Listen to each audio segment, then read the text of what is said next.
Merci. Merci. Ouais, c'est bon, vous m'entendez bien. Il y en a qui aiment toujours commencer une conf par faire un petit sondage, histoire de mettre un peu d'ambiance, etc. Moi, je peux mettre l'ambiance à ma manière. Il y en a qui sont tombés en panne pendant les vacances sur le bord de l'autoroute. Ah ouais, hein. 120 € le diagnostic électronique à peu près. C'est moins cher, c'est plus cher qu'une place de DevFest. Hein. Et pourtant, tu vas apprendre à le faire toi-même. Eh oui, désolé. Qui je suis? Moi, je suis Mathieu Pasneau. Dans la vie, je fais de la mécanique, mais en dehors de toute vie professionnelle. Je gère une boîte qui s'appelle Please Open It. On fait de l'authentification, donc il faut regarder ce que Valériane vient de faire. Ça explique un peu ce qu'on fait. Je viens d'un petit village qui s'appelle Péchabou. Pareil que c'est un village de fous. Et comme de toute façon pour le DevFest, on m'a dit qu'il faut faire un truc de barré, et que je suis un petit peu en compétition avec Sylvain pour les trucs de barré, bah, je vous plains pour l'année prochaine. Et en dehors, je fais un peu de circuit automobile. J'ai fait du circuit automobile en mode un peu plus professionnel. J'en fais là en mode amateur. Et ce qui va nous amener à ce qu'on va voir. Je suis obligé de vous faire quelques rappels de principes de base de fonctionnement des moteurs pour pouvoir comprendre la suite. Voilà. Le moteur thermique qui équipe nos voitures actuellement fonctionne sur le principe d'une explosion de carburant qu'on maîtrise et on récupère l'énergie de cette explosion en faisant coulisser un piston dans un cylindre. Jusque-là, vous connaissez. Le piston actionne une bielle qui va actionner un vilebrequin. Un vilebrequin, c'est une manivelle de vélo tout simplement. Et en haut, il y a ce qu'on appelle des soupapes qui vont réguler les flux d'air, de carburant et de gaz d'échappement. C'est un moteur à 4 temps, donc il y a un premier temps qui est un temps d'admission, temps de compression, allumage détente, échappement. Admission, compression, allumage détente, échappement. Ça, c'est un système qui marche très bien depuis le début de la mécanique automobile, mais qui a beaucoup évolué au fur et à mesure de nos besoins, au fur et à mesure des besoins de protection de la planète aussi. Et on en est arrivé à faire de l'électronique dans les moteurs. Si ça veut bien passer à la diapo. Ouais. Il va falloir faire un bon mélange d'air et de carburant pour avoir le meilleur rendement. Un rendement, c'est une explosion qui va être très efficace pour pouvoir faire fonctionner le moteur, mais c'est aussi l'explosion qui va produire le moins d'émissions polluantes. Cette explosion-là, enfin ce point-là, c'est ce qu'on appelle le point stoichiométrique. Le point stoichiométrique, c'est un mélange idéal d'air et de carburant, qui est défini en fonction du type de carburant, qui tourne aux alentours de 14,7 volumes d'air pour un volume de carburant.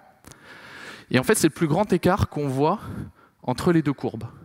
Donc, c'est-à-dire, c'est là où on va consommer le moins pour le plus de puissance, pour le plus de rendement. Mais le moteur, en fait, il va sortir toute sa puissance sur un rendement sur un mélange aux alentours de 13 pour 1. Donc, autant vous dire que tous les pilotes, ils vont chercher là, ce point-là. Forcément, mais c'est le moment où on pollue le plus aussi. À ce point stoichiométrique, on attribue un coefficient qu'on appelle coefficient lambda. Et le coefficient lambda sur le point stoichiométrique, il est de 1. Le coefficient lambda, vous avez peut-être entendu parler, parce que c'est mesuré par des sondes qui sont dans l'échappement. C'est une galère à démonter. Et ces sondes-là, elles vont mesurer les taux de monoxyde de carbone. Et en fonction des taux de monoxyde de carbone, on va savoir si on est trop riche, si on est trop pauvre, ou si on est au point stoichiométrique. Et le calculateur, après, pourra corriger les valeurs en fonction de ce qu'il a besoin. Le coefficient lambda, vous le trouvez aussi sur votre contrôle technique, tout simplement. C'est marqué en bas, dans toutes les mesures que fait le contrôle technique. Au moment où ils mettent une sonde dans l'échappement, en fait, ils mesurent le coefficient lambda. Et votre coefficient lambda doit approcher forcément les 1, sinon ça passe pas. Ça veut dire que vous polluez ou vous tournez trop pauvre et que ça va casser le moteur tôt ou tard. Pendant longtemps, ce qu'on a utilisé, on a utilisé le carburateur. Le carburateur, alors ceux qui ont des mobylettes, ils ont tous bricolé ça, c'est obligé. C'est un appareil mécanique qui permet de faire le parfait mélange entre l'air et l'essence. Donc la recherche du point stoichiométrique. Ça se règle à l'œil, à l'oreille et au nez, pour dire en gros. C'est comme ça qu'on règle encore les tondeuses aujourd'hui. Il y a un flux d'air en bleu qui passe au milieu, qui est régulé par le boisseau connecté à l'accélérateur. Et plus on va faire passer d'air, plus ça va aspirer d'essence via un gicleur. C'est tout simple, c'est tout bête. Ça marche pas terrible, parce que Quand on va changer de type de carburant, on va changer certaines caractéristiques de carburant, les réglages ils sont faits avec des petites vis, vous n'allez pas y toucher. Ça va pas prendre en considération des changements de température, parce que quand l'air est plus froid, il y a plus d'oxygène dans l'air, donc vous avez besoin de moins de carburant, théoriquement. Ça ne va pas prendre en compte des déformations dues à la chaleur, parce que quand vous chauffez un métal, forcément, il y a un moment, ça finit par se dilater, donc le carburateur, il se dilate. Quand le moteur il est chaud, des fois, ça marche mieux, et puis quand c'est froid, ça ne marche pas terrible. Et c'est une galère. C'est une vraie galère, d'autant plus que tous les carburants n'ont pas le même pouvoir calorifique. C'est-à-dire, pour l'essence, type samplon 95 que vous avez à la pompe, vous avez un pouvoir calorifique qui est de l'ordre de 42,5 mégajoules par kilo.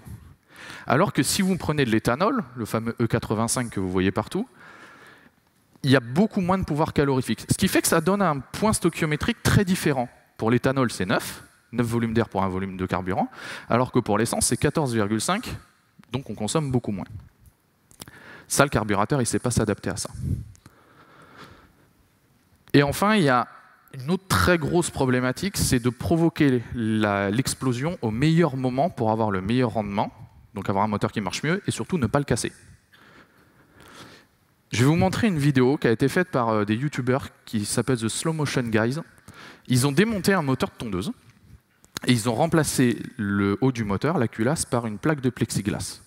Ils l'ont filmé à très haute vitesse, et on va voir ce qui va se passer. Donc à gauche, il y a le piston. À droite, il y a les deux soupapes. En haut, la soupape d'admission. En bas, la soupape d'échappement. Et on voit l'étincelle de la bougie. Si je mets en route la vidéo, on voit très bien que le carburant met un temps à s'enflammer. Et ce temps-là, il va dépendre du carburant, du type de carburant que vous mettez. Et il va surtout avoir une énorme incidence où on va être obligé de faire l'explosion, de provoquer l'explosion avant que le piston arrive à son sommet. Le sommet de la course du piston, ça s'appelle le point mort haut. PMH. Et vous voyez que l'étincelle, elle a lieu avant que le piston soit arrivé à son point mort haut. Et plus le moteur va tourner vite, plus il va falloir avancer ce point d'allumage, parce que le temps d'inflammation du carburant, il est fixe. Pendant longtemps, alors ça c'est la Citroën Traction de Tonton Passenot, je suis allé le voir pour prendre cette photo, on réglait l'avance à l'allumage à la main, tout en roulant. Ah ouais, quand on vous dit que vos anciens c'était des pilotes, c'est vraiment ça. Donc vous aviez le bouton, et puis vous touchiez votre avance à l'allumage, puis quand vous montiez une côte, vous mettez pied au plancher, vous mettez un petit peu plus d'avance pour espérer gagner un petit peu en couple et en puissance, jusqu'à ce que vous en mettiez trop, et puis là le moteur cale carrément, hein, ça s'arrête. Et pourtant les tractions, ça a un moteur qui tourne aux alentours de 3000 tours minute. C'est pas beaucoup. Aujourd'hui les moteurs c'est 7000, 8000. Donc ça marche pas, ou en tout cas pas bien. Et en plus, ça provoque un deuxième phénomène qui s'appelle le cliquetis. Alors le cliquetis, c'est fatal pour les moteurs, mais vraiment. Le cliquetis, c'est une explosion qui a lieu, une deuxième explosion qui a lieu avant l'explosion principale. C'est-à-dire au moment où on enflamme le mélangeur carburant, il y a une augmentation de pression qui se fait dans la chambre, et cette augmentation de pression va avoir tendance à faire en sorte que le reste de carburant s'enflamme tout seul. C'est ça le cliquetis. Donc là, on voit très bien sur cette illustration-là qu'il y a l'explosion principale ici, et vous voyez le front de flamme qui progresse, comme on a vu sur la vidéo. Mais l'augmentation de température et de chaleur a fait qu'il y a une deuxième explosion qui a eu lieu ici. Et l'explosion, elle a lieu contre le piston et généralement contre le cylindre. Donc ça fait une force contraire. Si on prend un piston, j'ai bossé, hein. Donc j'ai un piston avec la bielle. On voit bien que si je fais une explosion au moment où j'ai un vilebrequin qui pousse pour remonter, j'ai deux forces contraires. Ça a beau être très épais, ça ne va pas tenir longtemps à une explosion. Et donc ça peut donner ça. Alors je remercie Sylvain Bordenave d'avoir cassé un moteur pour le DevFest. Pour la petite histoire, il est allé tourner à Nogaro, il a marché la matinée, ça marchait du feu de Dieu, mais la matinée. C'est un moteur, alors on est sur le dessus du moteur, on voit les 3 pistons et demi. Ce qu'il y a au bout de la flèche rouge, ces petits points blancs, c'est des impacts qui sont dus au cliquetis. Donc c'est un moteur qui est mort du cliquetis en fait. Et donc ces petits impacts-là ont bouffé l'aluminium, mais bouffé à tel point qu'au milieu en fait, le piston il a disparu. Il a été fendu en deux par les deux forces opposées, et après il est passé à la moulinette. Il y en a une partie qui a fini sur la piste et l'autre partie qu'on a retrouvée au fond du carter. Donc voilà ce que peut donner le cliquetis. Donc pour vous dire à quel point c'est super important de maîtriser ce phénomène. Pour maîtriser ce phénomène, on a des capteurs. On a un capteur de cliquetis, tout simplement. C'est un petit capteur à résonance. On met ça contre le bloc et ça permet de détecter les explosions. Donc on détecte l'explosion principale et on va détecter les petites explosions annexes s'il y en a. Et là, dans un cas d'un cliquetis, donc ça c'est vraiment le signal du capteur de cliquetis, on voit que toutes les petites dents, en fait, ça correspond à des auto-inflammations du carburant. Et toutes ces petites dents-là, il va falloir absolument les éviter pour éviter de faire mourir le moteur. Mais il va quand même falloir donner une avance à l'allumage optimale pour que l'explosion, elle pousse le piston au moment où il va amorcer sa redescente. C'est là que vous commencez à voir l'intérêt d'un calculateur. Et donc on revient à nos fameux carburants, et le temps d'inflammation de carburant dépend du type de carburant. On en revient là, et ça vous le connaissez forcément. C'est ce qu'on appelle l'indice d'octane. L'indice d'octane, c'est quand vous prenez un samplon 95 ou un samplon 98. La différence de ces deux carburants-là, c'est leur temps d'inflammation. Et aussi une résistance à la compression. Plus l'indice d'octane est haut, plus le carburant met de temps à s'enflammer. Donc plus il va falloir mettre d'avance à l'allumage pour avoir un meilleur rendement moteur. Et on reprend l'exemple du samplon 95 et de l'éthanol. L'éthanol a un pouvoir calorifique moindre, mais il a un indice d'octane bien plus élevé. Donc il va beaucoup mieux résister aux contraintes de compression. Et il va lui falloir aussi, par contre, beaucoup plus d'avance à l'allumage. Et c'est pour ça que tous vos garagistes ils vous disent « mettez pas d'éthanol dans votre voiture parce que ça ne marchera pas. Parce que votre moteur ne va pas être capable de faire l'avance à l'allumage suffisante pour tourner à l'éthanol. Ça ne tournera pas bien. Et pas bien du tout. »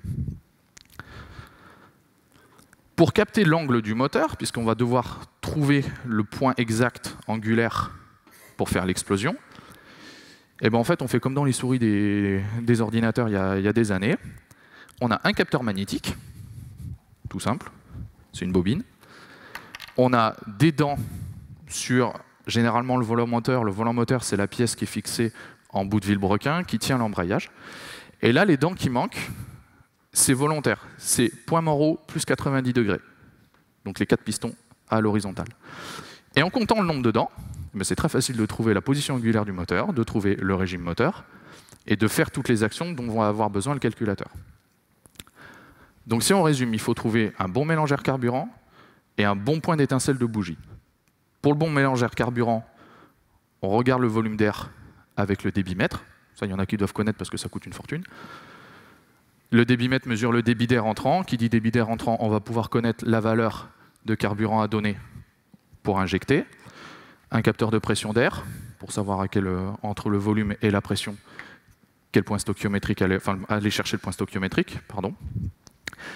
Et un capteur PMH, capteur magnétique, en face d'une roue dentée pour trouver l'angle du moteur. Donc on commence à résoudre un peu l'histoire. Et pour faire fonctionner tout ça, on a inventé les ECU. ECU, en fait, c'est le calculateur, c'est Engine Control Unit. C'est pas récent. Tous ceux qui disent les voitures des années 2000 avec les calculateurs, etc. Ah non. Jacques Chirac, dans sa CX, il y en avait un calculateur. La CX, année 72, a 2 calculateurs moteurs. Donc c'est pas nouveau, l'histoire. C'est très ancien. C'est un sujet qui est très bien maîtrisé. Donc un calculateur, ça ressemble à ça. C'est un des miens. C'est un microcontrôleur 8 bits pour le mien, une mémoire RAM, une ROM. Tout le reste, c'est la gestion des I/O. Parce qu'il faut savoir que l'environnement électromatique dans un moteur, c'est quand même bien pourri. Ça chauffe beaucoup, ça refroidit beaucoup en hiver. Il y a des pièces métalliques en rotation, donc au niveau interférence, c'est quand même bien dégueu. Donc toute la partie du bas, en fait, c'est la gestion des I/O. Et sur les calculateurs plus modernes, voilà, on va avoir des anti-démarrage, on va avoir des systèmes comme ça. Mais le principe de base, c'est microcontrôleur, RAM, ROM. Et un programme en C dedans.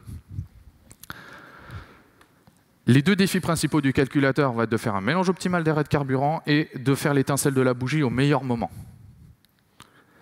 Pour ça, on utilise des tables. Alors, ça provient des calculateurs de compétition qui sont programmables sur un banc de puissance. Je remercie au passage Damien de m'avoir permis de faire tout ça sur ma propre voiture, pour vous dire que je me suis lâché sur des fesses. On a une table, alors il y en a beaucoup, là c'est la table des avances à l'allumage. On a en ordonnée la charge du moteur en pourcent, et en abscisse les régimes moteurs. Et donc le calculateur, en fonction des données qu'il va avoir entrantes, eh bien, il va aller chercher dans une des cases la valeur à appliquer.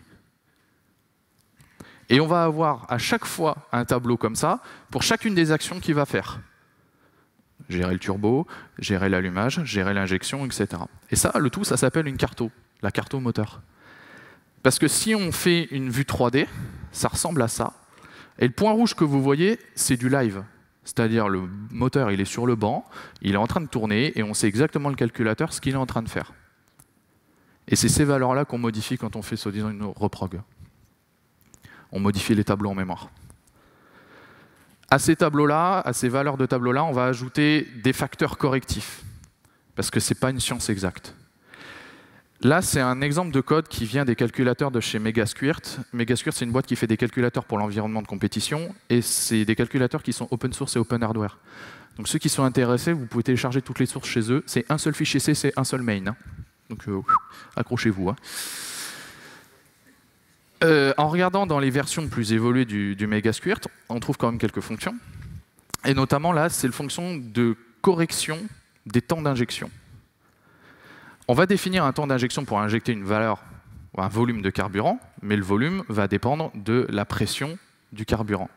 Donc on met un capteur de pression de carburant, on sait la pression qu'il y a, et en fonction de ça, on va corriger les temps d'injection pour arriver au volume qu'on cherche. C'est exactement ce qui est fait dans ce code-là.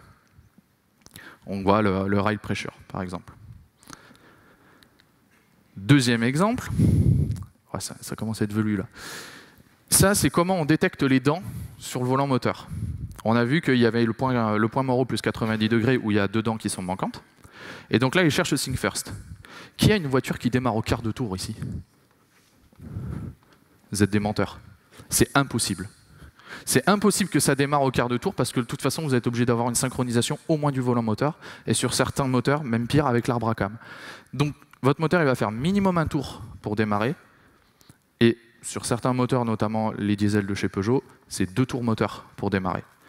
Et c'est pour ça, maintenant, quand vous allez rentrer chez vous ce soir et que vous allez mettre la clé dans la voiture, vous allez vous rendre compte que ça ne démarre pas instantanément. C'est pas parce que vous avez une panne, c'est juste que le calculateur, il va chercher ses points de repère pour savoir dans quelle position est le moteur. Donc ça ne démarre pas au quart de tour. C'est la mobilette qui démarre au quart de tour, mais pas la voiture. Et enfin, la gestion des erreurs, c'est ce qui nous intéresse le plus. Quand on a un voyant moteur qui s'allume, on ne s'arrête pas. Je vous le dis par sécurité aussi, parce qu'il y a des gens quand même qui s'arrêtent sur l'autoroute parce qu'ils ont le voyant moteur qui est allumé. Si votre moteur il continue de tourner, vous roulez. Et vous ne risquez pas de casser. Si le calculateur manque d'informations pour faire tourner le moteur, il va s'arrêter. Net. C'est ce qui se passe sur la partie du bas. Ça, c'est la gestion des erreurs sur les calculateurs Megasquirt.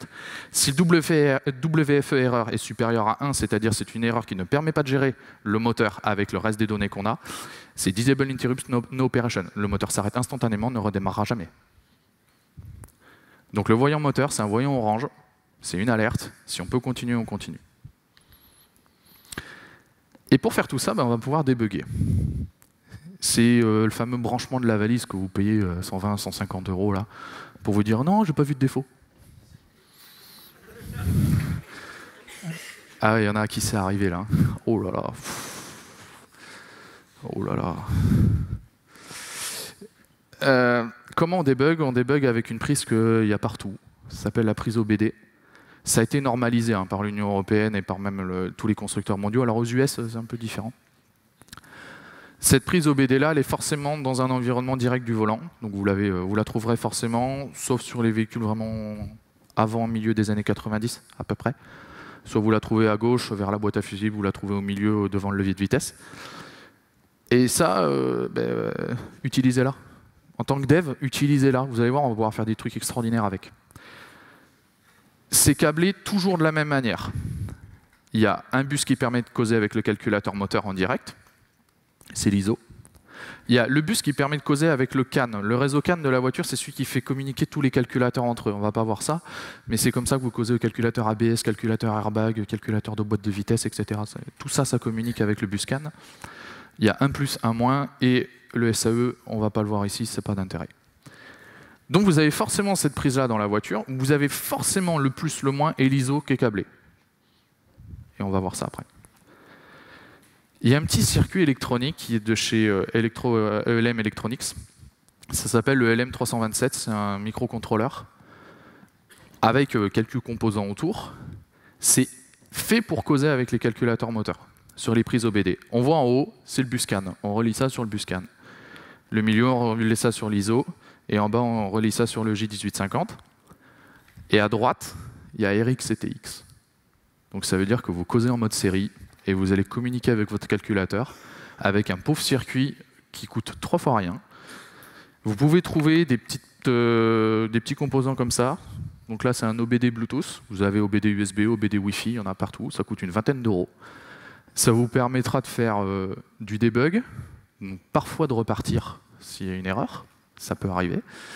De peut-être faire de grosses économies de garage, pour certains. Vous évitez le diagnostic à 120 euros. Et pouvoir récupérer plein d'informations de roulage. Donc j'ai une OBD USB ici, et on va aller l'utiliser un petit peu. On va communiquer par mode. Les modes, c'est les grandes fonctionnalités du calculateur. On va pouvoir récupérer les données courantes, c'est-à-dire pendant que vous êtes en train de rouler, vous pouvez savoir tout ce que le calculateur a comme données entrantes et qu'est-ce qu'il donne comme ordre. Tout ça, on a dans le mode 1. Dans le mode 2, c'est toutes les données, mais au moment où il y a une erreur. Il y a une erreur qui a été levée, vous avez une frame de data qui est complètement gelée et qui est le contexte dans lequel l'erreur a eu lieu. Très utile pour débugger, tous les calculateurs ne le font pas. Le 3, c'est les codes de défaut. La page, là, quand on vous imprime, la fameuse page à 120 euros. Le 04, c'est on annule les codes de défaut, parce que quand on a un code de défaut qui est remonté, on a réparé, il faut dire au calculateur, c'est fait, annule le code de défaut, on redémarre et on revoit si le code revient ou pas. Les modes 5, 6 et les autres, c'est particulier à certains calculateurs, c'est particulier à certains types de véhicules. Mais il y a le mode 8 qui est très intéressant. Le mode 8, c'est ce qui permet au calculateur d'apprendre ses éléments de moteur. J'explique. J'ai ma vanne EGR, donc il y en a qui connaissent aussi. Ça vaut une fortune, et ça tombe tout le temps en panne. C'est tout simple, c'est un moteur électrique, donc j'ai enlevé le capot, c'est un moteur électrique, ça tourne, ça pousse une petite bielle qui vient ouvrir une soupape. Il y a un retour, c'est-à-dire on voit qu'il y a d'autres broches qui vont capter la position du moteur pour que le calculateur connaisse la position exacte de la vanne EGR au moment où il l'opère. Ces choses-là ne sont pas calibrées en usine, et vous le calibrez au moment où vous le montez. C'est-à-dire quand on change une vanne EGR, il faut connecter la prise OBD, et on va ordonner au calculateur de faire un apprentissage. Il va mémoriser la butée basse, il va ouvrir complètement, mémoriser la butée haute, des valeurs intermédiaires, et il va les garder en mémoire pour son utilisation. Si vous ne le faites pas, vous avez le droit, ça va faire bizarre quand même. Je vous assure que le calculateur, il ne va pas aimer la blague très très longtemps. Même pas du tout. Alors on a vu qu'on pouvait communiquer en mode série. Il y a une super librairie qui s'appelle Python OBD, on ne peut pas faire plus simple.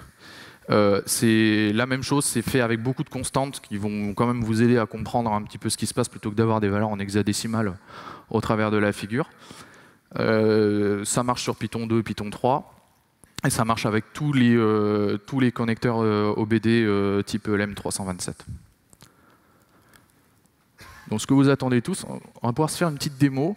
Alors la démo a été sponsorisée. Quand j'ai expliqué au casseur que je voulais tout ça pour pouvoir faire une conférence, bon, je me suis fait engueuler au début, mais il m'a dit débrouille-toi, démonte tout, et il m'a tout donné pour le DevFest. Donc vraiment, quand même merci à lui, parce qu'il y en a pour quelques centaines d'euros. Essayez pas ça à la maison, parce que vous allez vous faire engueuler. Je vous le dis de suite. Donc, je vais mettre la caméra pour que vous puissiez voir comment on a fait ça. En fait, c'est un mock de moteur. J'ai toute l'électronique du moteur, sauf les pièces. Donc, j'ai dans une caisse... Alors, il a perdu la caméra. Pardon.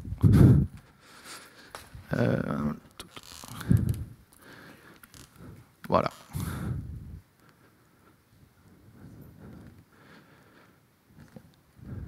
Cool. Donc, dans une caisse, j'ai pris l'intégralité du faisceau habitacle. Belle galère à démonter. Donc, question fil, bah, faites-vous votre avis. Il y a même l'anti-démarrage, je suis obligé d'avoir la clé pour démarrer, etc. Autant vous dire que je n'ai pas triché. J'ai pris une alimentation 12 volts qui est branchée directement sur le Neumann. Le combiné d'instruments, parce qu'on va être obligé de voir ce qui se passe. La boîte à fusibles qu'on trouve sous le volant, la prise OBD qui est là, que j'ai connectée. Ouais, je me suis lâché. Hein. Et toute la partie moteur, elle est ici. Donc le doseur d'air relié à la pédale d'accélérateur avec son capteur associé, le régulateur de ralenti, les injecteurs, donc les 4 injecteurs. Je suis obligé de les avoir parce que sinon ça fait des erreurs, donc j'ai tout mis. Le fameux capteur de cliquetis, il est là. Un capteur de pression et de température d'air d'admission. Les capteurs de température moteur, ils sont là. Je vous ai ouvert le calculateur histoire que vous puissiez voir un petit peu ce qu'il y a dedans. Désolé Continental, hein, c'est le calculateur que vous avez fait. L'intégralité du faisceau qu'on s'est juste contenté de dégraisser plus ou moins histoire de pas trop se pourrir les mains. J'ai la bobine d'allumage.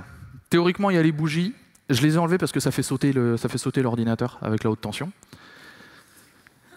Le capteur de PMH, il est ici. Et en regard, j'ai le volant moteur, qu'on voit ici, que je peux faire tourner. Et vous savez quoi, ça marche. Si je vous jure que c'est vrai. Donc si je vous mets ici, histoire qu'on voit un petit peu, voilà, le contour et le voyant moteur. Je mets sous tension. J'ai mon voyant moteur qui s'allume, parce que quand vous mettez le contact, vous avez toujours le voyant moteur qui est allumé. Donc ça marche.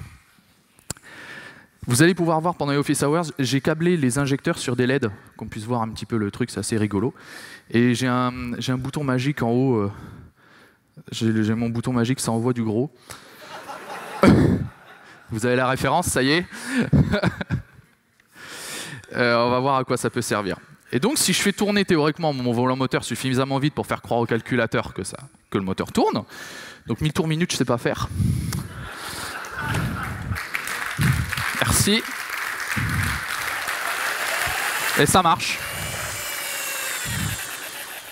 Donc là, j'ai démarré. J'ai mon voyant moteur qui s'est éteint, j'ai pas de défaut, tout va bien, tout marche. Donc voici le premier mock de moteur. Et puis, on va aller l'interroger un petit peu pour savoir ce qu'il peut faire.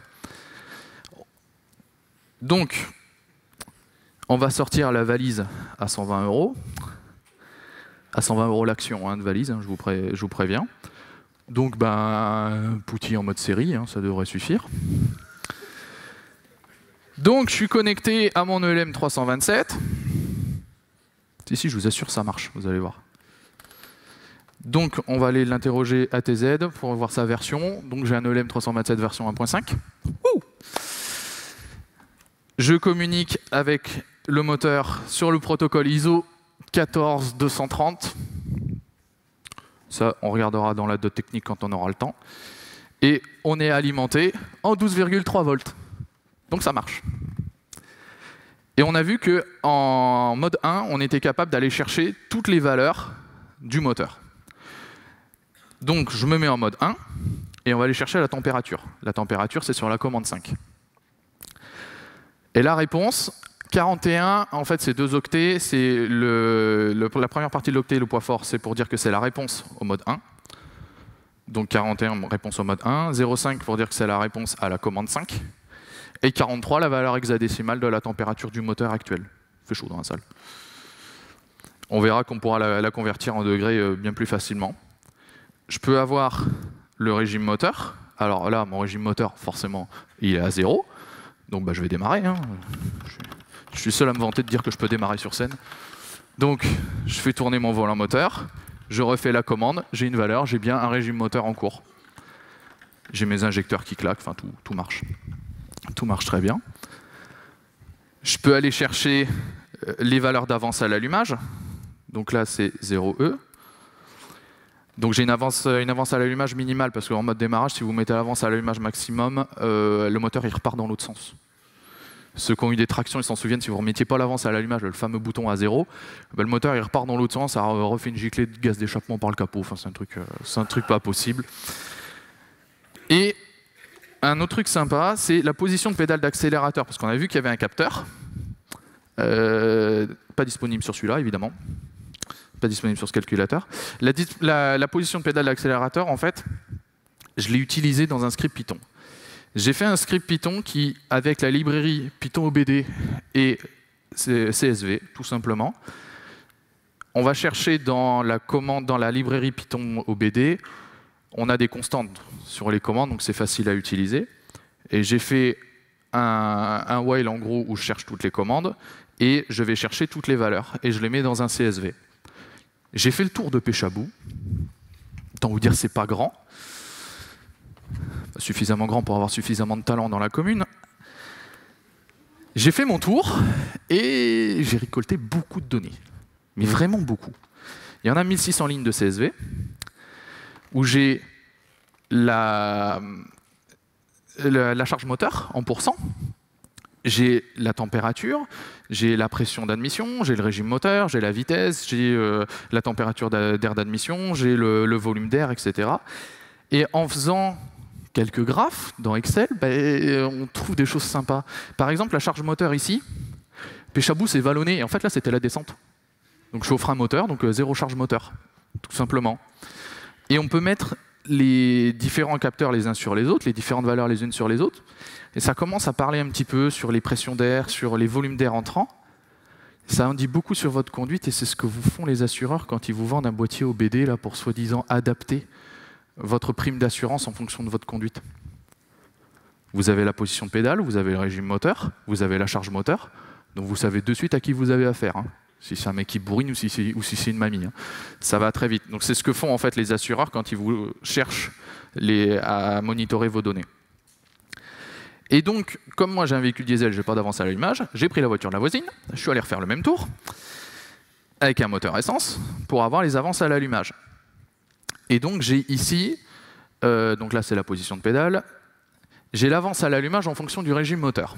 L'avance à l'allumage est en orange, le régime moteur, il est en bleu. Et en fait, on voit que l'avance à l'allumage elle varie beaucoup parce qu'elle va varier beaucoup en fonction du moment de ce qu'on est en train de faire. Et par exemple, quand on n'accélère pas, qu'on est pied relevé, l'avance à l'allumage elle va se mettre quasiment positive pour générer du frein moteur. Ce qui fait qu'en fait, quand vous relevez le pied, vous avez votre moteur qui freine. C'est super intéressant à voir. Si vous avez l'occasion d'acheter une OBD USB comme ça, vous prenez mon script Python, vous allez vous régaler. Si vous faites un petit peu d'analyse de données, vous allez vraiment vous régaler. Et on a vu surtout, c'est ce que vous attendez, les défauts. Les codes de défaut, alors, il y a une sonde que je n'ai pas pu mettre, enfin un actionneur qu'on appelle une vanne de recyclage des vapeurs d'essence, pour une raison simple, c'est que ça pue. Donc je ne l'ai pas mise, et j'ai mis une résistance de la même impédance que la vanne pour tromper le calculateur, pour lui faire croire que la vanne elle est là. Et grâce à mon interrupteur, ça envoie du gros, on va générer une erreur. Donc c'est-à-dire, je fais tourner mon moteur, je bascule mon interrupteur, et j'ai mon voyant moteur qui s'est allumé. Donc j'ai une erreur. Et j'ai beau réparer, donc remettre mon interrupteur dans la bonne position, mon voyant moteur il est toujours allumé. Donc on a vu qu'avec la commande 3, donc si je fais 0,3, 120 €, hein, vous vous souvenez hein.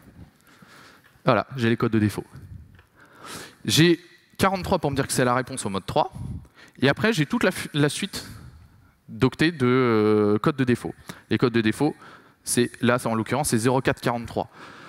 C'est pas très parlant, vous ouvrez le web, vous faites c'est quoi 0443 sur une Peugeot, et puis il vous le dit, tout simplement. Il vous dit que c'est recyclage des vapeurs d'essence. L'électrovanne n'est pas disponible. Donc j'ai toujours mon voyant moteur allumé, j'ai réparé, donc maintenant je voudrais repartir. On a vu pour effacer les défauts le 0,4, et j'ai mon voyant moteur qui s'est éteint, je peux repartir. Donc j'ai réparé le moteur sur le stand du Devfest, c'est cool. Je pense que je peux être le premier à me vanter de l'avoir fait. Donc ça marche. C'est pas très facile à utiliser, mais ça marche. Avec du Python, de suite vous allez voir, ça va être beaucoup plus cool. J'ai ici une boucle while, alors je vais fermer ma connexion. Ici, hop là. J'ai une boucle while, toute simple, qui me demande le régime moteur. Donc on ne peut pas faire plus simple que ça, et qui va l'afficher, puis sur une keyboard interrupt, on va fermer la connexion. Donc si j'exécute mon Python, donc je crois que c'est dans Commands, non. On va se connecter d'abord, on va aller voir dans les infos. Généralement la première connexion ça marche pas, on sent que c'est des trucs chinois quand même l'histoire. Pas les trucs de Continental, hein, l'OBD. Hein. Je tiens à vous rassurer. Dans la première connexion, merde toujours sur le Python. Je ne sais pas pourquoi. Voilà, donc j'ai la voiture, elle est bien connectée, il n'y a pas de souci. Donc si je vais dans Data, je fais... Voilà, pour récolter mon régime moteur, et bien vous allez voir que ça balance quand même de la donnée, l'histoire, il va se connecter, s'il veut bien. Voilà, quand je vous dis que la première connexion, ça ne marche jamais. La deuxième, elle marche, c'est sûr. Voilà. J'ai 0 tours par minute. Je fais tourner mon volant moteur. Et voilà, j'ai une centaine de tours. Je ne vais pas remettre un coup de perceuse parce que ça fait du bruit. Donc je suis capable de récolter mes données directement en Python. Et l'avantage de cette librairie-là, c'est qu'elle va vous donner les unités, elle va vous convertir les valeurs, ce qui est quand même beaucoup plus facile à utiliser. Ça veut dire aussi, quand on va aller récupérer des températures, donc là, si je vais récupérer la température du moteur, la température qu'on avait tout à l'heure en hexadécimal, qui est une valeur signée en plus, et bien là, 27 degrés. Donc mon moteur, il est à 27 degrés via une des deux sondes de température, ici. Donc imaginez le potentiel de récupérer toutes ces données-là. Plus votre voiture est récente, plus les fils de données. Hein. Donc c'est vraiment violent en termes de volume. Et donc avec le data CSV, que je vais vous fournir sur un GitHub, vous achetez cet OBD-là, vous branchez sur votre voiture, il n'y a aucun risque pour votre moteur. Hein. Je vous le dis de suite, c'est juste de la récolte de données, vous ne pouvez même pas faire sauter votre garantie ni rien à brancher une prise sur l'OBD. Il n'y a aucun problème, ça marchera. Et donc pour aller plus loin, parce qu'on ne va pas toujours manipuler du Python pour pouvoir savoir si on va redémarrer au bord de l'autoroute. Ah oui, désolé, mais c'est quand même le but. Il y a des applications toutes faites qui le font très bien. Vous en avez sur Android, vous en avez sur iOS. D'où l'énorme intérêt d'avoir des OBD Bluetooth comme ça. Ça peut franchement dépanner, ça peut bien aider l'histoire. Il y a un soft qui s'appelle IOBD. Donc lui, il est capable vraiment de faire beaucoup de choses. Je me connecte, donc je suis en version gratuite, et vous allez voir à quel point ils sont malins. Je lui dis que j'ai une Peugeot 106, ils ont changé le design depuis 2003, légèrement, et je vais chercher juste le calculateur moteur, parce qu'il n'y a pas de calculateur sur cette voiture. Donc j'ai bien voilà, mon moteur qui répond, donc je vais pouvoir faire mon diagnostic. Il va aller chercher toutes les erreurs de tous les calculateurs disponibles. Donc là, il met un petit peu de temps parce qu'il cherche des calculateurs sur le CAN. Et il va vous les sortir de manière totalement intelligible. Et vous allez voir à quel point c'est malin l'histoire. Donc il va chercher ses codes de défaut. Le prochain DevFest, on peut le faire sur un parking ou pas? Ça m'arrangerait, ou dans un garage, un truc un peu... Donc j'ai pas de code de défaut. Aucune panne détectée. Je refais retourner mon moteur. Je repars sur ça envoie du gros. J'ai mon voyant moteur qui s'est allumé. Je repars sur mon IOBD. Je fais lire mes codes de défaut. Et vous allez voir à quel point ça peut aider si vous êtes un tantinet bricoleur. Pas fou, bricoleur. Donc il va chercher ses codes de défaut et il va nous dire exactement, en plus sous forme d'une chaîne bien intelligible, ce que le calculateur n'a pas comme information ou ce qui lui manque.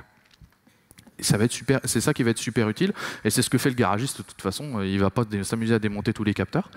Il va d'abord regarder, et donc là j'ai Electrovan de purge de canister. Donc le canister, c'est le recyclage des vapeurs d'essence. Le code de défaut est confirmé. Et parce que c'est la version gratuite, je ne peux pas effacer en fait. Ça c'est la loose quand même. Hein. Le soft, je crois qu'il coûte 49 €, quelque chose comme ça. Donc, comme moi je sais que je peux réparer, donc je répare. J'ai toujours ma version gratuite de IOBD, je ne l'ai jamais payé, parce que Putty c'est gratuit. Je charge. J'ouvre ma session, normalement ça devrait marcher. Voilà. J'envoie la commande 4. Et là il va pas vouloir. Là il va pas vouloir. Donc je vais refermer ça. Bon, je vais être limité en temps, je vais être obligé de passer à la suite. On l'a vu tout à l'heure, je fais la commande 4, j'ai m'envoyé un moteur qui s'éteint. D'ailleurs, il s'est éteint, il a pris la commande 4. Donc j'ai bien débugué et j'ai bien économisé 49 € sur IOBD. Donc ça, c'est plutôt cool. Je vais terminer mon talk. Alors, je ne vais pas reprendre du début. Je vais reprendre de là, à partir de la diapo actuelle. Hop. Est-ce qu'il va repartir? Non, forcément. Ouais, l'effet démo, c'est terrible. Hein. N'est-ce pas, Sylvain? Hop.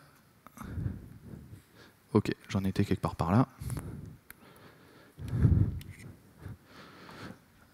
Est-ce que ça revient? Ok, on en était là, on a fait notre debug. On a vu qu'avec Python OBD, on pouvait faire plein de trucs vraiment, vraiment rigolos. Plus vous avez une voiture récente, plus ça va communiquer de données et plus ça va la communiquer vite, surtout. Donc mes 1600 lignes de données que j'ai récupérées, j'ai fait moins de 3 km. Hein. Donc ça va très très vite. Autant vous dire que la surveillance généralisée, à partir du moment où vous branchez un truc sur la voiture, c'est mort. Alors, avant de vous remercier vous, j'ai quand même des gens à remercier parce que j'ai pas bossé tout seul sur l'histoire, vous vous doutez bien. Merci, un grand merci à mon pote Romain. Applaudissez-le un peu parce qu'il verra sur la vidéo. On a passé une journée à câbler ça dans le gras parce que le faisceau c'était gras. On a fait fil par fil avec les manuels d'utilisation. C'était vraiment vraiment une grosse galère pour le DevFest. Merci à mon grand-oncle Jacques Pasneau qui m'a expliqué, qui m'a envoyé les photos de l'attraction. Merci à mon père Benoît qui m'a initié un peu à la mécanique aussi et qui m'a expliqué les avances à l'allumage. Tous deux amateurs de vieux véhicules, donc comme quoi les chats font pas des chiens. Merci à Damien Boisio qui est quand même 4 fois champion de France en Twin Cup.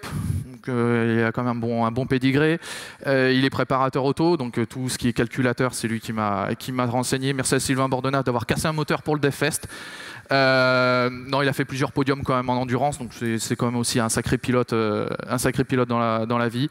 Merci au garage du Capelli, j'ai piqué toutes ces pièces là-bas, je suis allé les embêter, mais tous les 4 matins, ils n'en pouvaient plus. Merci à d'autres personnes, à Vincent Battistella, à Rémi Monzi, à Gilles Châtel qui m'ont filé plein d'infos. Et surtout, soyez prudents sur la route, s'il vous plaît. Merci à tous.